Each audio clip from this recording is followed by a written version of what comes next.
वसईच्या किल्ल्यामध्ये छत्रपती शिवाजी महाराजांच्या वेशात फोटोला बंदी आहे का असा सवाल आता उपस्थित होतोय। कारण शिवरायांच्या वेशामध्ये फोटोशूटसाठी आलेल्या तरुणाला सुरक्षा रक्षकांनी रोखल्याचा आरोप होतोय। हा व्हिडिओ सध्या सोशल मीडियावर चांगलाच व्हायरल झालाय। ही कुठली दंडेलशाही आहे असा प्रश्न या घटनेमुळे उपस्थित झालेला आहे। सर्व स्तरातून या घटनेचा निषेध होतो आहे। त्यानंतर आता सुरक्षा रक्षकांना माफी देखील मागितली। मनसे कार्यकर्त्यानं संबंधित सुरक्षा रक्षकाला चोप दिल्यानंतर त्यानं माफी मागितली। तर मराठी लवकरच शिकणार असल्याचं या सुरक्षा रक्षकानं म्हटलेलं आहे।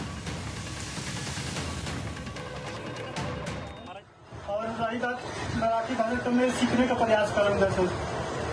महाराष्ट्र जनता की माफी मांगते सर। मराठी जनता की सबसे माफी मांगता हूँ। जो भी गलती हुआ उसकी क्षमा मांगता हूँ। पकड़ के माफी मांगता हूँ। कान पकड़ के माफी मांगता हूँ। सॉरी सर, जो भी गलती हुआ मैं उसकी माफी मांगता हूँ। मुझे मेरी जो गलती हुई, जो भी मेरे से गलती हुई मैं उसकी क्षमा मांगता हूँ। बरोबर सिक्युरिटी ऐसा गलती नहीं करूँगा। नहीं तुम्हारे मन से कर रहे हो कि जबरदस्ती तुम पे कोई कर रहा है? नहीं, मेरे से कोई जबरदस्ती नहीं कर, मैं अपने मुंह से बोल रहा हूँ।